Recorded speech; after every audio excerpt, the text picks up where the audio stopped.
are listening to the Free to Be Mindful podcast, which provides bite-sized tips for busy parents, educators, and anyone working with kids. These real talk conversations focus on mindful living, mental health, and personal growth, helping all to learn, grow, and inspire with mindfulness in mind. I'm your host, Vanessa de Jesus Guzman, educator, licensed professional counselor, entrepreneur, and mom.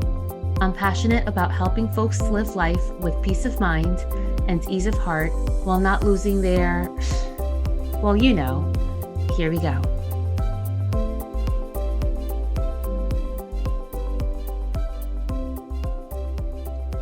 Hello and welcome back to the Free to Be Mindful podcast. I hope that you're feeling good, looking good, and doing better in this world than you were yesterday. So today we are playing the last portion of the 3-part conversation with Christie, the host of the Sassy Says Podcast. This originally aired on her podcast in November of 2021, or just last month, if you're listening to this real time. She was gracious enough to share the audio, and we have broken it up into 3 segments to keep it consistent with the shorter types of podcast episodes that you're used to listening to on the Free to Be Mindful podcast. So if you haven't heard parts 1 or 2 yet, I encourage you to check them out. But if you're here based upon what you're reading in the show notes and are just interested in these topics, that's cool too. So today we get into therapy for moms, raising emotionally intelligent children, connecting with tweens and teens, families in transition from a 2-parent household to a 1-parent household, and we share major parent takeaways that you're going to want to listen in on. Since we're talking about therapy for moms, I wanted to emphasize that in addition to serving children, I do offer therapeutic services to mothers, specifically in the state of New Jersey, which is where I'm licensed.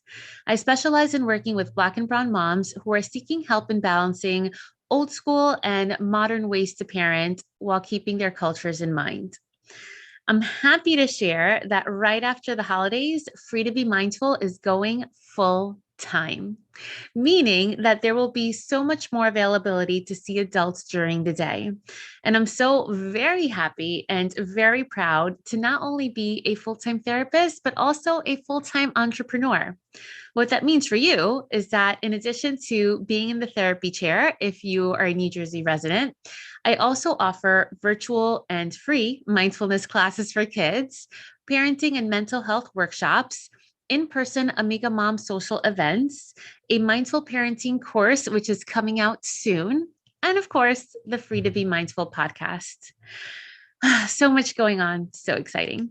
So with all that being said, I hope that you enjoy this 3rd part of this juicy conversation with Christie from the Sassy Says Podcast. Yeah, I definitely want to come back to the littles, but as you're talking, I'm mostly just reminded of everything you're saying, it's really more about me. It's more about the parents, it's about me going, I have apologized to her. I have, tried to model, and yeah, I'm not going to get it right every time, but I feel like as a general, I think what happens with little kids is like you get so sucked in every day to all the little moments every day that I feel like I have to allow and give myself the grace to know that maybe every day isn't great, but as a overall whole of childhood and toddlerhood, I did all right. Yeah. I always say the nights are long, but the years are short, right? And at the end of the year, I mean, you see on their birthday, how much they've grown from the previous year. And you're doing great. You're really doing great. But during those long nights, yeah, there will be tantrums and there will be tears, maybe more yours than theirs, and it'll be okay. Yeah, because you do work specifically with moms and parents separately from kids as well, or no? Is it always a combined effort? I do in addition to, and I do focus more on mothers than on, the rest of the caregiver group. So more on moms and then children as well, and then family work as it calls. Okay. So a lot of my show is normalizing for women what we all kind of go through as moms, that is now starting to get talked about more. But Yeah. in your work, are there common things that moms are coming to you like XYZ is just the thing that I'm coming to you for? I want to try to start to normalize these things for women and know, and so that they know that they're not the only one and that it's more common than they think. Yeah, so I niche down specifically with parenting related stress. So the Okay. XYZ that they're coming for to see me is my kids are driving me crazy. I'm Okay. gonna throw Perfect. them out the window. What Perfect. can I do? Yes, perfect. Right?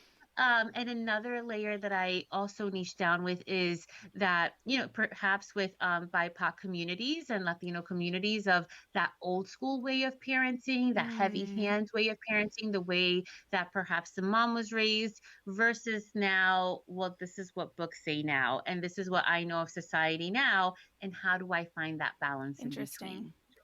Yeah, I feel like that's, what do they call it? Breaking the cycle, you know? Yeah, which is tough because Yeah. most likely you were there on the receiving end and now you're trying to do different.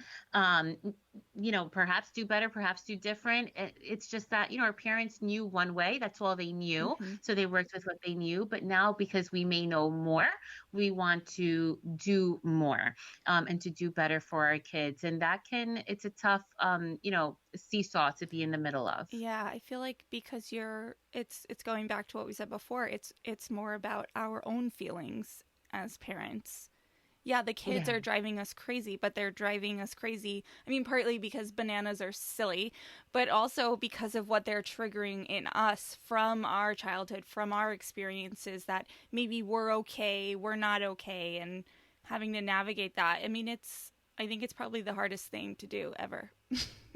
100%. And understanding like some of the things that our kids do are developmentally appropriate. It's developmentally appropriate for a 3-year-old to have a tantrum because that's just what they do, right? It's Hmm. developmentally appropriate for, a tween to kind of push your buttons and test their boundaries because that is where they are in life. And, studies after studies and book after book and generations after generations have showed us that that is what happens in that stage of life. Yeah. However, the way that we respond to the situations, that's where, we can do some work on and Yeah. perhaps improve a little. That's so true because I think, especially now, there is this need to always have your kid be ahead of the curve in some way, right? Oh, Yeah. they know their numbers, they know their letters, but, do they know how to say what they need? Do they know how to go to the bathroom? Do they know how to take care of themselves? I think that I heard this from someone that I was in a fitness group with. She's a early intervention teacher, and she was saying to me that, parents of 3-year-olds come to me all proud that their kids know colors. I'm like, but do they know how to use a fork? And parents have started to prioritize potentially, I don't want to say the wrong things, but just maybe not the age appropriate things, like you're saying. Yeah, if your listeners could only see the roll of the eyes that I just did Yeah, yeah, when you're explaining that, because we are in a society where we want our kids to be in a good place as adults. So we think that we need to push academics younger and younger and younger and younger.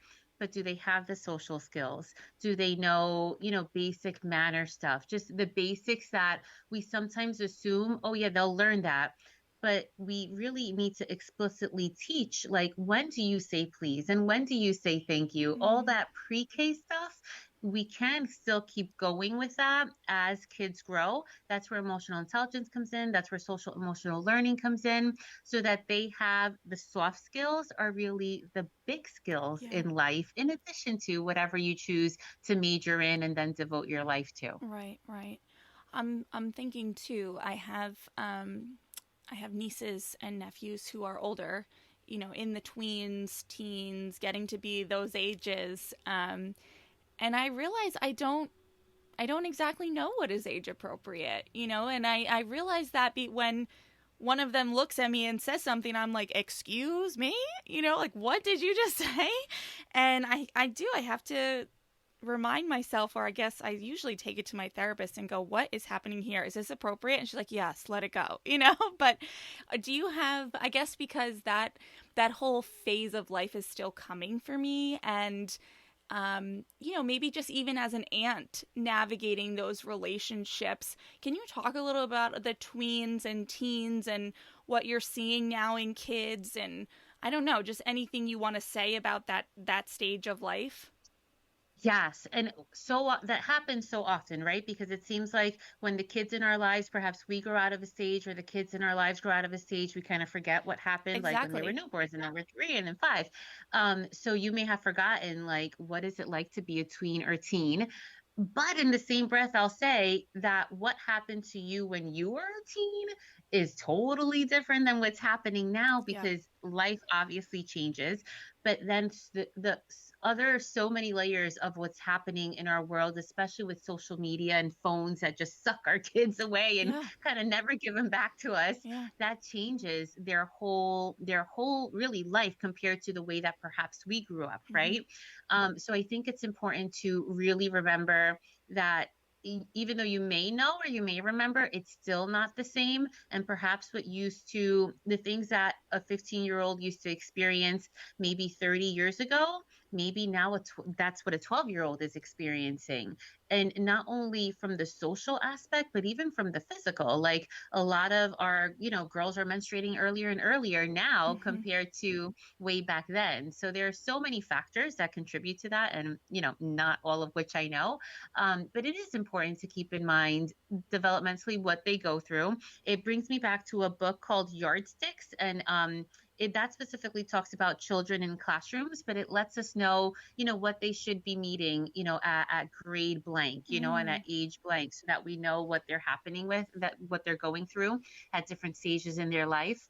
And when we don't know what they're going through, taking a stand back and really just observing, like, what is happening, how are they acting, how do they shift from acting with their friends to how do they shift acting at home, and then communicating, this is what I noticed, talk to me a little bit more about this, and understanding that most of what they say will probably not make any sense, but still Yeah. listening to them. And that's the very, very first step of trying to understand your kid or another person's kid a little bit more, because so often we talk to our kids Yeah. and we don't talk with our kids. Yeah. And if we just listen a little bit more than we spoke, we'll probably learn a ton. Yeah. Yeah. I find myself desperately wanting to connect with my niece and nephew who are a bit older, but I'm obviously not at home with them every day.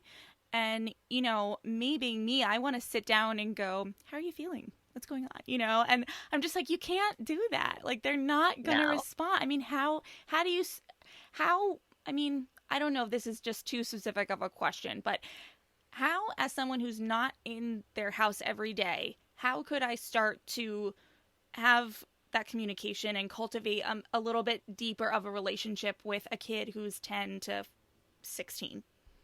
Yeah, simply speaking, finding something that they're interested in. So whether it be a form, like a type of music, TikTok. whether it be a TikTok, an anime show, like just learning how to speak their language, because it's not English, it's, Yeah, something else. it's sus. Um, I know a so few.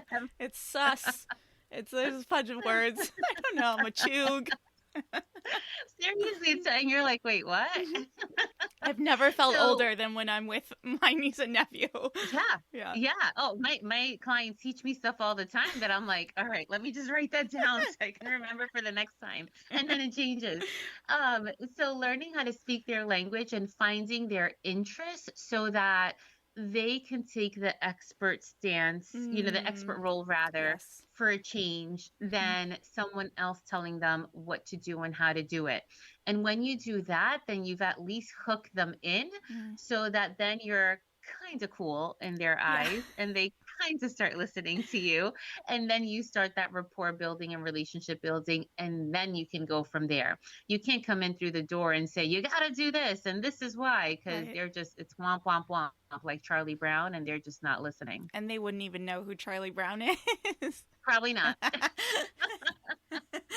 Yeah, no, it's tough because, yeah, you're right. There have been times where I've opened up the can of worms a little bit to their interest, and I'm like, what are you talking about? I can't even follow. Yeah, and even if your eyes are glazing over, you try, and you take Yeah. you take a breath, and you're like, wait, let me say it, and let me just follow. And sometimes you nod and smile, but they'll ask questions, not so much that they have to explain the basics, because then they're like, oh, forget it, you're not gonna get it. Hmm. But try to meet them at a middle ground so that they're teaching you something, and then they see that you're interested in their own interests, because they are very egocentric, right? It's Yes. all about Yes, them, totally. especially at that age. Yeah. Well, and that's one thing to know, that that's age appropriate. Absolutely. 100%. Okay. All right. I want to shift gears a little bit. I know that you've also, maybe in the past, I saw this somewhere. I don't know if it was on your website or your podcast, but you've also worked a lot with families transitioning from a two-parent household to a one-parent household. Yeah. Can you talk a little bit about that? Maybe best practices, advice, what to look for in kids if they're struggling with this process, or how to go about that? Yeah, it is so tough when they don't know, and then when they start knowing and when they start understanding, mom and dad or whomever my caregivers are, they don't love each other anymore. Does that mean they don't love me? Do Mm-hmm. they, where am I going to do? Where am I going to live? I've had clients say like, well, mom is in another house and now dad is getting a new house, and where do I live? Does that mean that I don't have a house? Am I homeless? Mm. So, he talks about trauma at the beginning, and really it's a traumatic experience for a kid, even though we do our best to really, have a loving safety net for our kids so that they don't fall through the cracks. Mm-hmm. It's still big, and we have to recognize that even small things can be big things. And that's where having a third trained licensed professional can really be helpful, because it is a really big change for our kids. Just as, starting a new school year with a new teacher, or transitioning from elementary to middle school, this is a big transition in their life that they need a little bit extra TLC, in order to really manage it, to manage their feelings, especially when sometimes the situation can be a little ugly and can Right. be a little hostile, even Right. between parents and caregivers. So that can be big. And I've had situations where, even kiddos say like, well, now we live in an apartment, and I miss my house instead of living in this apartment. And something so small like that can be huge for a kid. And just having them have the space where they can process that can be really beneficial, as opposed to just saying, well, they're okay. They're managing, they're still smiling. There can be a lot of hidden feelings that they then don't want to share, because they don't want to hurt mom or dad or whomever's feelings. Yeah. And just giving them, when they share, those concerns, let's say they're sharing them with mom, with dad, where do I live? Am I homeless? Do you not love me anymore?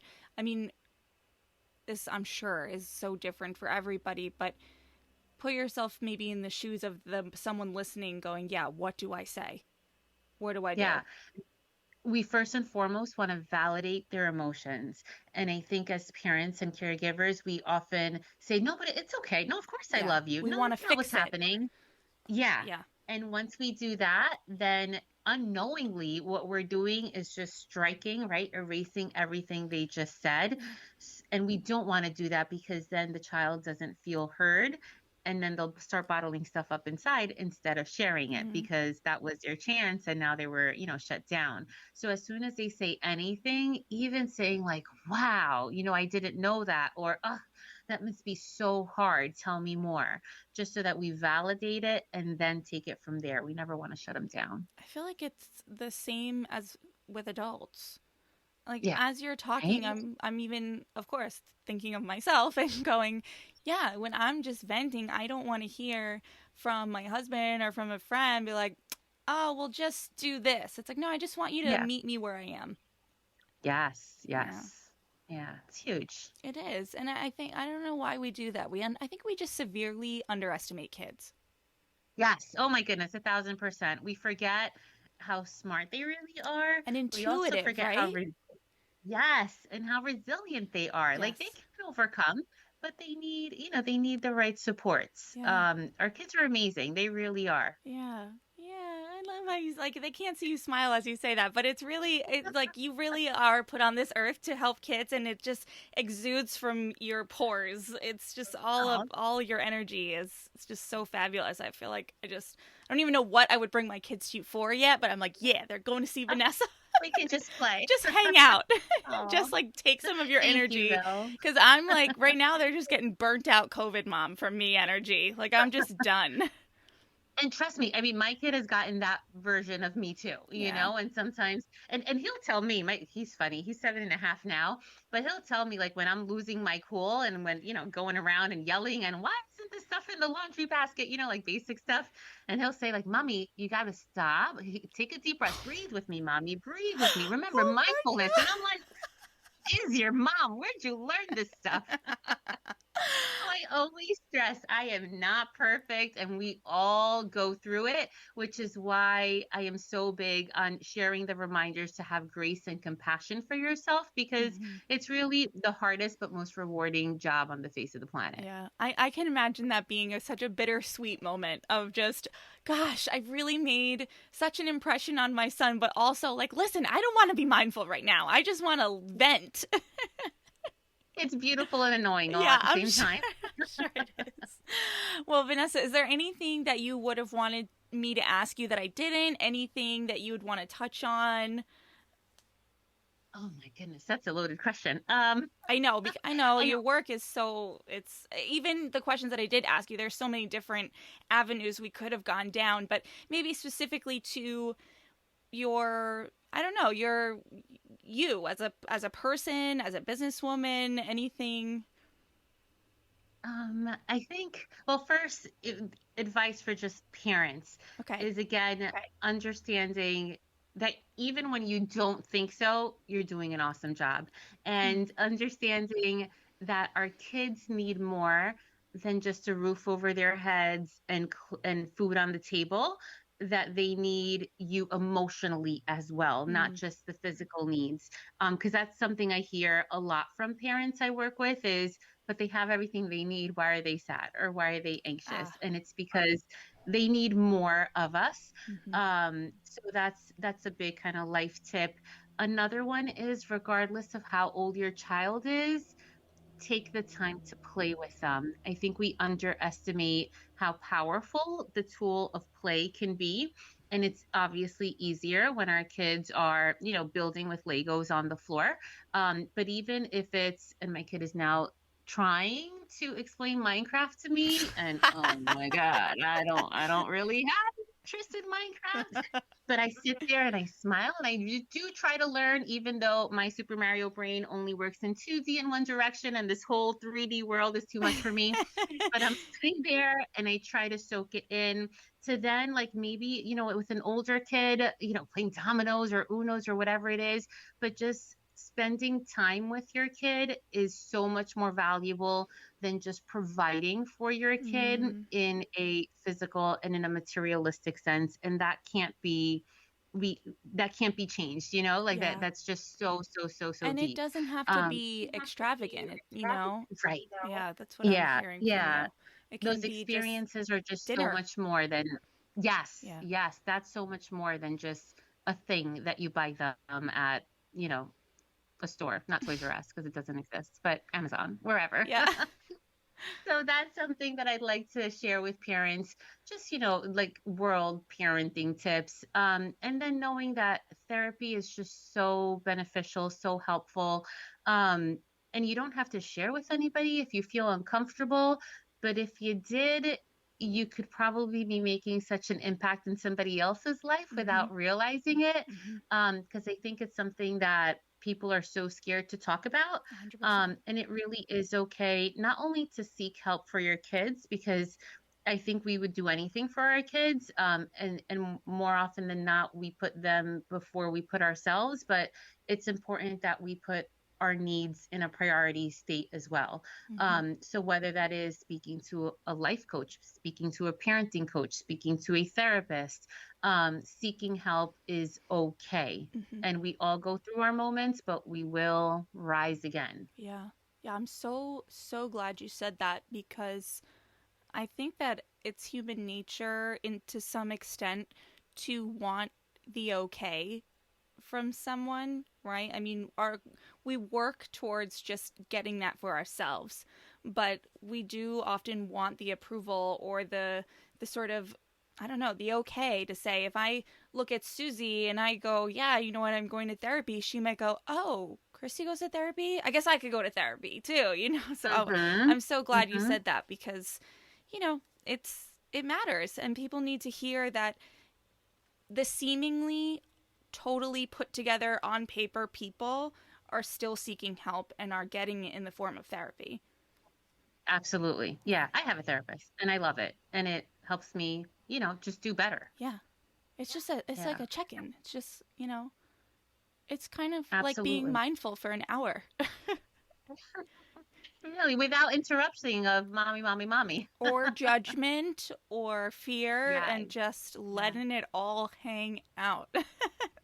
yeah. And that feeling of, almost when I go to the chiropractor and I feel a little bit lighter after stepping out of the chiropractor, it's the same type of thing, but emotionally, I just Yes. feel lighter, and it's sometimes it's not, again, doesn't have to be every single week for the rest of my life, but it's just seasons. And when you're going through a hard time, give somebody a call and you'd be surprised of not only the change that happens within yourself, but the tools that you learn to then implement it when you need, those tools again. Yeah. Yeah. Yeah, I love it. I love it. Is Where can people find you, Vanessa? My website is freetobemindful.com. I not only talk about therapy on there for New Jersey residents, but I also house my podcast on there on Mm-hmm. freetobemindful.com, and blog posts and just different things that can be of interest. And I'm working on a mindful parenting course, which I'm really excited, which is coming soon. And then on social media at Counselor V de Jesus. That's VEVDE and then Jesus. So V de Jesus. An easy way to remember.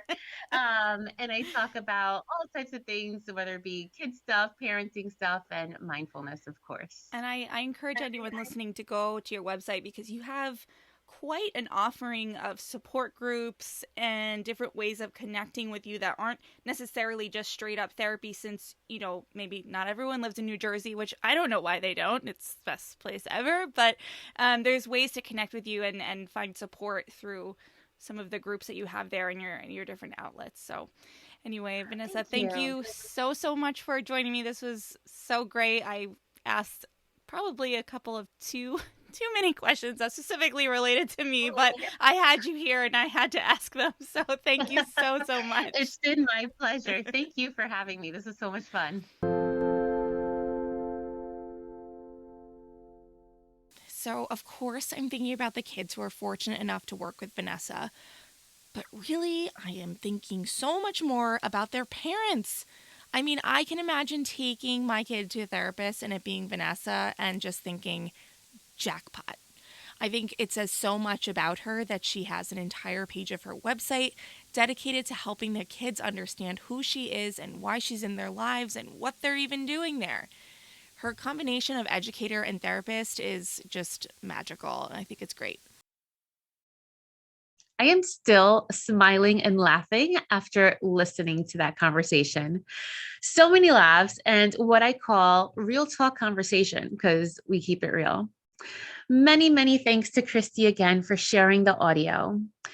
I hope that you are able to tune in this Thursday for the Consult a Counselor series episode and come back again on Friday for a bonus episode. Remember that gratitude is a big part of mindfulness. And I hope that you know how very, very, very thankful I am to have your support week after week. Truly, truly am. Words don't encompass it enough. And as always, my friends, remember that in a world where you are free to be anything that you want to be, you are always free to be mindful. Talk to you soon.